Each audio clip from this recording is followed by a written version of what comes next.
को हार्दिक शुभकामना। प्रत्येक रविवार दिन इस्कन भंजनगर तरफ बड़कदटा छक आम सत्संग कार्यक्रम हुए।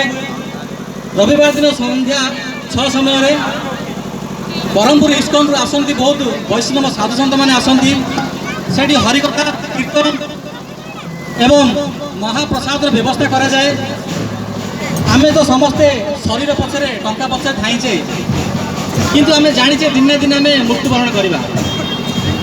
शरीर जितेबाला आत्मा चली जाए मृत्यु कहुए तो मृत्यु पर आत्मा जाए कड़े पुणी आसे कौन तो सही आत्मार कल्याण निमंते आमे जितेबाला 84 लाख जोनी भ्रमण करुचे एमती बहुत जन्म नेला 4 लाख मनीष जन्म नि आई मनीष जन्म केवल ये हुए भगवान कथा कीर्तन एवं प्रसाद सेवन करी से आत्मार कल्याण करवा।